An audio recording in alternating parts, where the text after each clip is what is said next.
So hi, it's Lars Olson with Aragon Travels, and I am doing a little bit of a different, well, if you could call it an equipment review. I'm comparing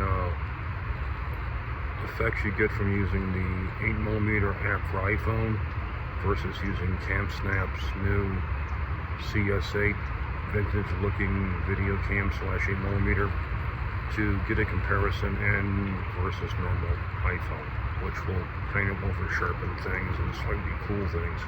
But we're going to do some comparison in this 10 seconds of each so you get an idea of what the difference if you're thinking about just using an app or getting something like the campsnap, which video camera, which I kind of like using. I'll show you now.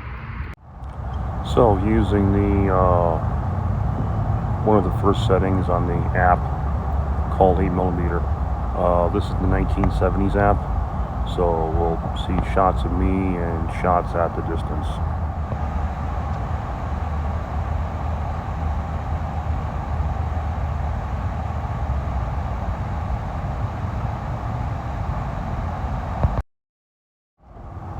And this is using 8mm app's 1920 style app. Cool vintage effect.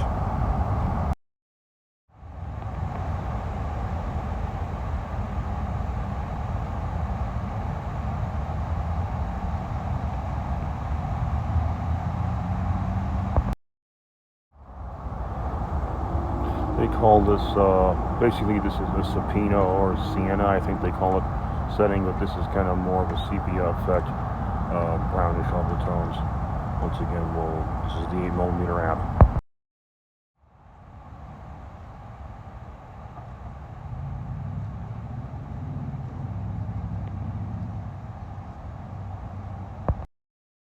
And this is using the Sakura setting, I believe is pronounced, on the 8mm app. Vintage Japanese film style, I guess.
And here is some quick footage of what the campsnap in its current configuration.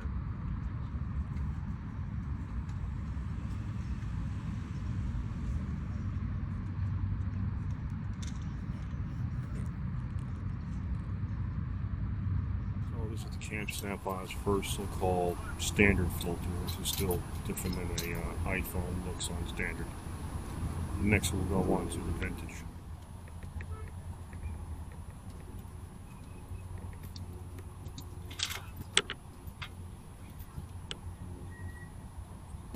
That is on the vintage 1 setting. There are several more settings: vintage 2, analog, and black and white.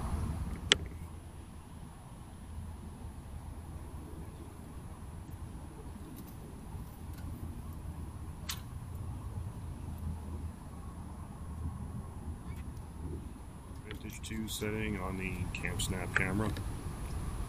You can see it's a more washed out color film look versus the first setting was a little more vibrant color.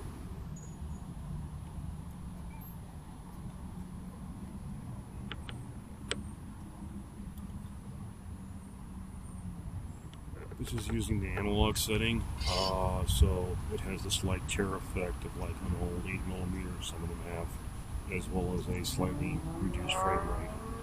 Realize that it's possible to go back and to the campsnap filter site and make custom filters or install filters that other people make for this camera and replace those settings with other filters and get completely new effects for sometimes free or a very small fee.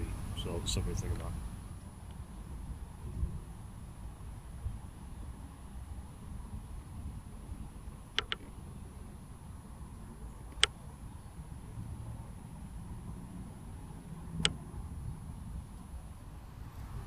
And this is the last official setting, the black and white setting. This is a plain generic black and white, not bad. Once again, the ability to create, which I haven't started working at, custom filters for this that you can make. Their filter format for this video camera and for the new Pro still camera are a different filter format than the original small campsnap kid-friendly cameras.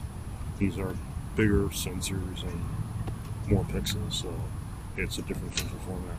But you can hook them to a computer and then swap filters in and out. Then use the same settings on your dial to get totally new filter effects. So it's definitely something to think about.